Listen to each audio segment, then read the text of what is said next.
이게 흡수율을 올려주는 것도 그냥 흡수율을 올려주는 게 아니고 이게 짜마에 다 나와져 있는 것을 기록을 가지고 그 제품을 만들어 놓은 거기 때문에 이게 칼트레이스가 그냥 미네랄 제조하고는 좀 틀리다라는 것들을 말씀드리는 겁니다. 그 다음에 독성 중금속이 있으면 어떻게 되느냐. 독성 중금속에 오염되게 되면 만성 피로, 알러지, 효소의 활성 저하, 해독력의 전반적 하락, 파킨슨 치매 유발, 기형아, 암 등 만성 질환이 나타나는 것에 대해서는 독성 원소에 대해서 아무리 강조해도 이 부분은 다 알고 있는 사실이에요.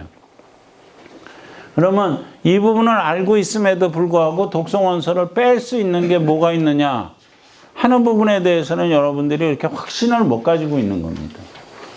그래서 중금속 제거용 특수영양식품이라고 이 특허를 중금속 제거라고 우리 몸속에서 독성 원소를 제거하는 특허를 받은 유일한 제품이에요, 국내에서. 기능성 식품인데도 불구하고 서울대학병원에서 임상을 통해서 빠져나가는 것을 확인한 특수한 제품이에요. 근데 여기 보면은 많은 질문들을 하게 돼요. 해독할 이거 별 성분이 없는데 별 성분이 없지만 이게 조성물 특허를 받아낸 거예요. 왜냐? 중금속을 빼기 위해서 가장 필요한 것은 메탈레치오네인이에요.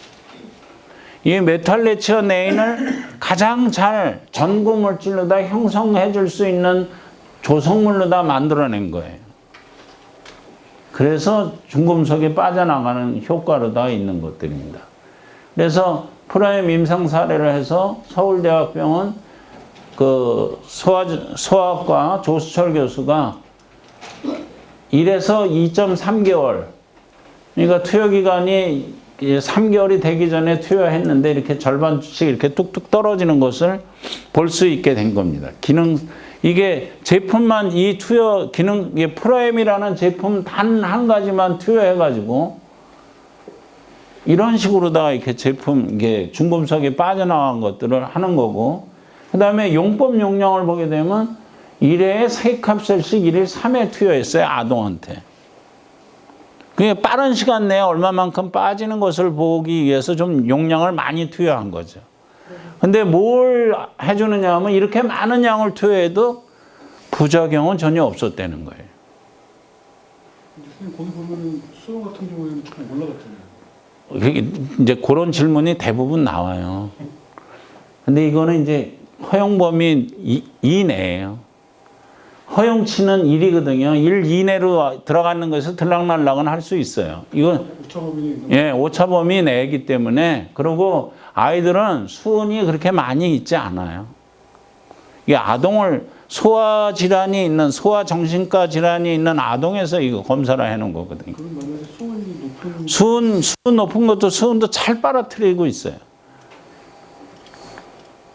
그래서 우리 몸속에 중금속을 쏙 빼준다라는 얘기고요. 그 다음에 질병과 노화의 친절한 촉발자는 독성원소에 있고, 독성원소는 왜 질병과 노화의 진정한 촉발자냐? 염증을 일으키기 때문에 그래요. 염증. 독성원소는 염증을 일으키기 때문에 그렇습니다. 만성염증이 만성질환을 부르는데 일반적으로 여기 있는 것들이 다 이게 염증 때문에 나타나는 거죠. 근데 암을 이렇게 첫 번에 써놨는데 뭐 암 환자가 그렇게 많으냐 이렇게 생각하겠지만 남자는 2명 중에 1명이고요. 여자는 3명 중에 1명이 암이에요. 지금 그렇게 많이 나타나고 있어요. 그래서 저는 생각을 할 때 일반 클리닉에서 암 환자들 거의 안 봐요. 일반 약국에서 암 환자들 거의 관리 안 해요. 왜요? 무서워서. 암 환자들을 내가 어떻게 관리하느냐 이거예요.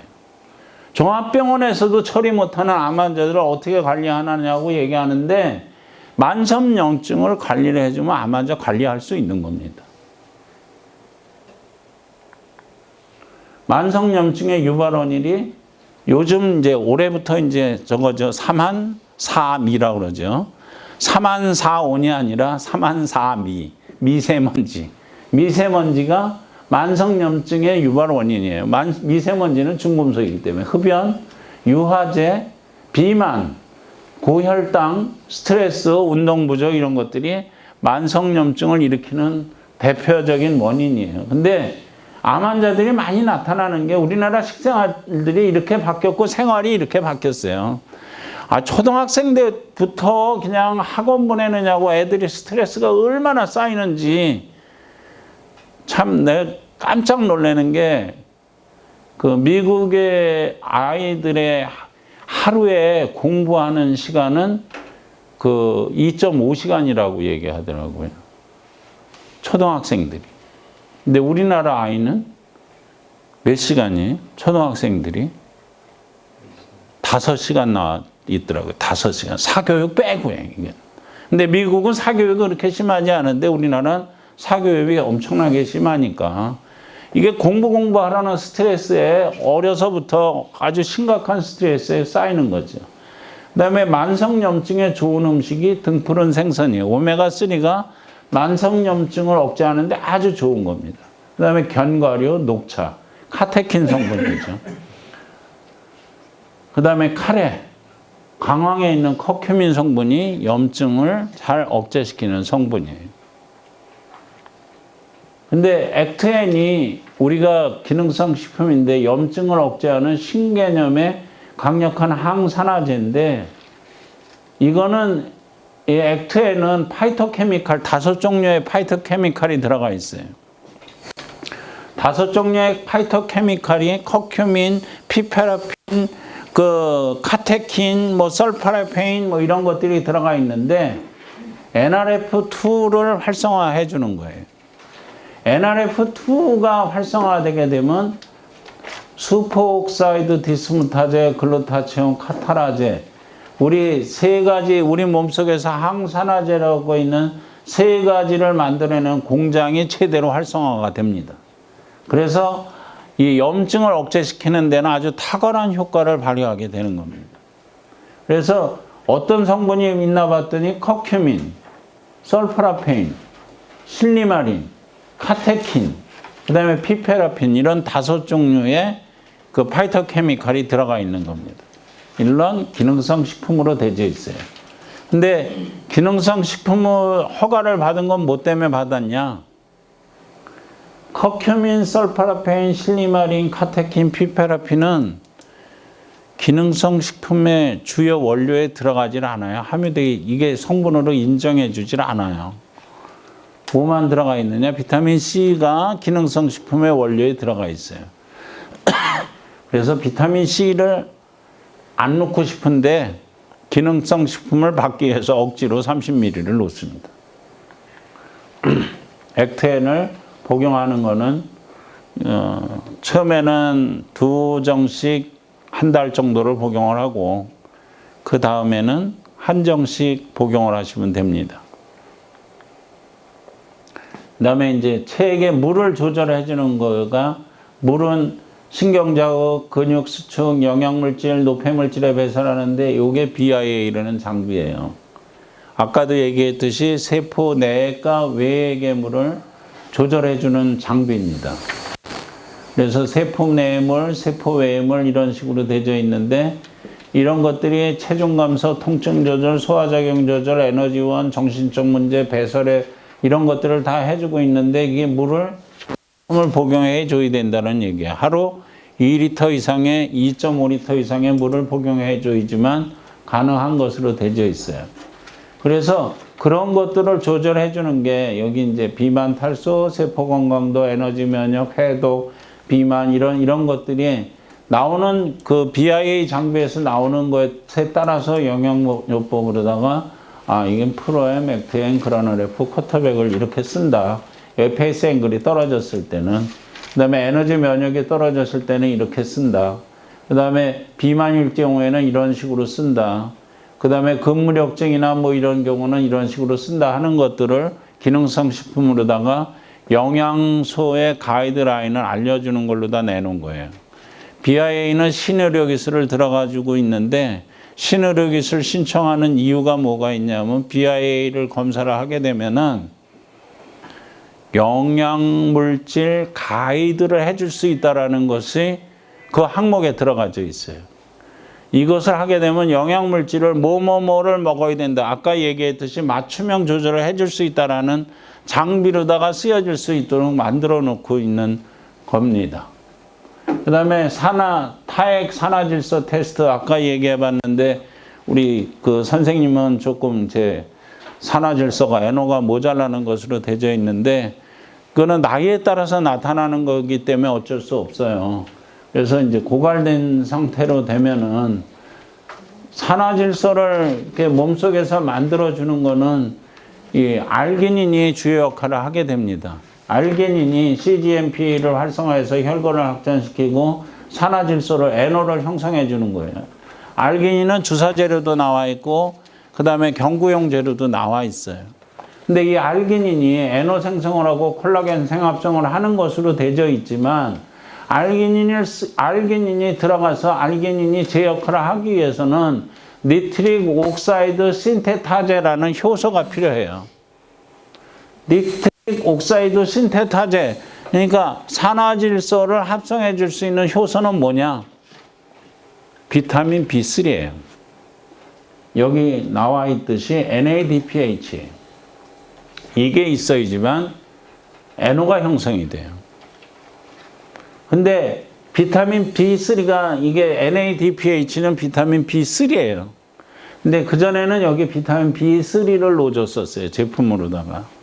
근데 비타민 B3는 우리나라에서 이게 효과가 워낙 좋다 보니까 건강기능성 식품 판매하는 사람들이 이거 가지고 뭐 명현현상이다, 뭐 이게 다 약효다 이런 식으로 막 해대다 보니까 이게 부작용이 나타나서 식약청에서 보건복지부에서 금지시켰어요.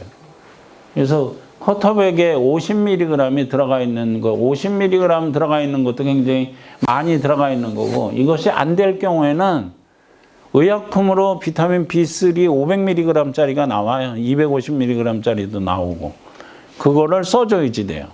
알기닌만 써줘가지고는 NO를 만들어낼 수가 없어요. pH 검사해서 아까도 얘기했듯이 pH 산도를 복원하는 방법은 이게 이제 그 음식을 우리가 조절할 때는 설탕이 많이 함유한 음식과 커피를 절반으로 줄이는 것이 pH를 정상으로 만드는 거예요. 아이들 같은 경우가 설탕이 많이 하는 음식을 많이 먹게 되니까 pH가 산성화되어 있고 pH가 산성화되니까 치아가 다 썩게 되는 거예요. 그래서 치과에서 pH 검사를 하는 겁니다. 근데 이런 경우도 있지만 칼슘 보충제를 복용하게 되면 더 빠르게 이 알카리화로 혈액의 pH, 우리 몸의 pH를 알카리화로 만들 수 있어요. 그래서 주로 하는 것이 pH를 정상으로 복원하는 방법이 알카리성 식품을 먹는 방법이에요. 알카리성 식품은 뭐냐?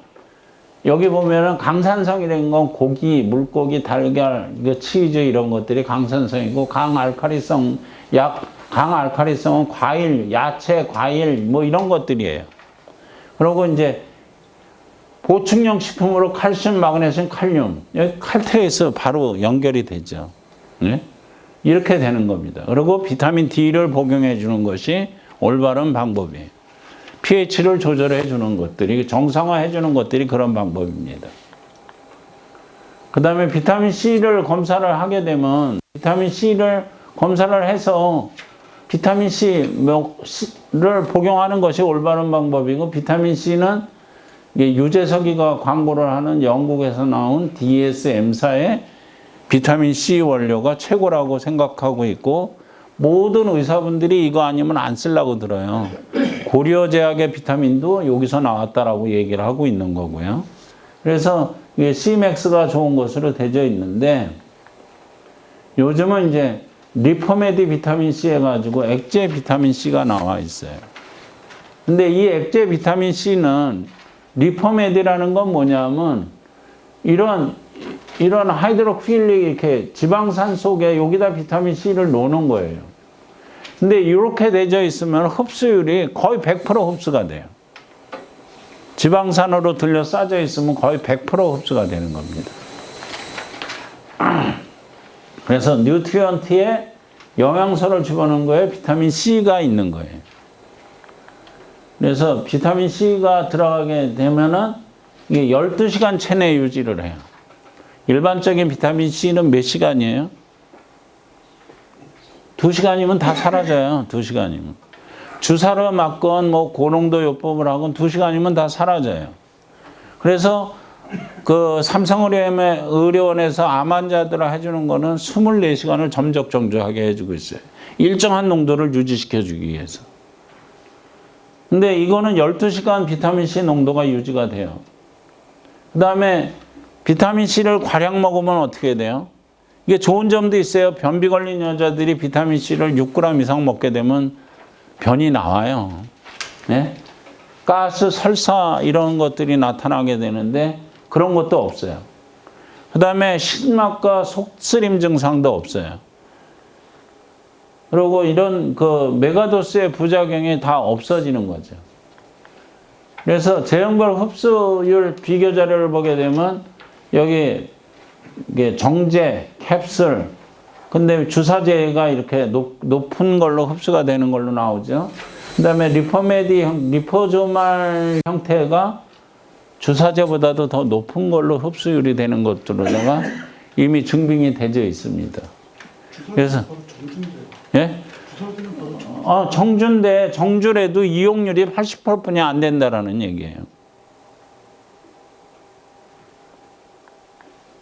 그래서 이제 이게 정제 이게 이제 일반적으로 여기 이게 우리 리포조말 형태고 이게 일반 형태예요.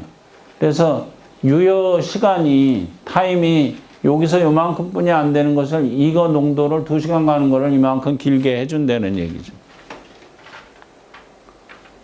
생체 이용률 비교 테스트에서도 굉장히 좋은 효과를 나타내고 있고요. 결과 테스트에서도 놓을 때 그람수가 다 들어간다는 것을 보여주고 있어요. 그래서 나는 이게 그러면 비타민C를 어떻게 써요? 그래 놨더니 암 환자들 투여해 주는데 비타민C 정주요법을 IVC 해가지고 하고 있는데 이것을 매일 할 수가 없어서 자주 해봐야 일주일에 2번 한대요. 암 환자들한테. 그 보조요법으로다가 2번 할 때는 해주고 있을 땐 병원에 있을 때는 그걸로 충분하고 그거 없을 때는 리포조말 형태로다 하루에 2번을 먹게 만든대요. 12시간 지속되면 24시간 계속 유지될 수 있으니까.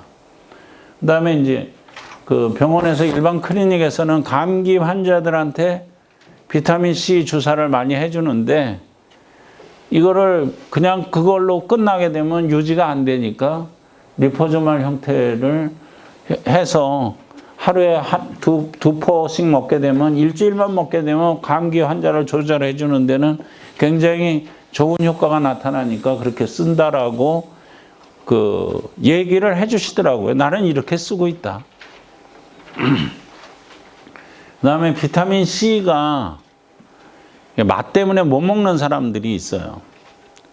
이게 뭐 순수 원료 DMSC 사건에도 못 먹는 경우가 있는데 이게 그 리포조말 형태는 맛있어요. 그래서 먹을 수 있게 돼요.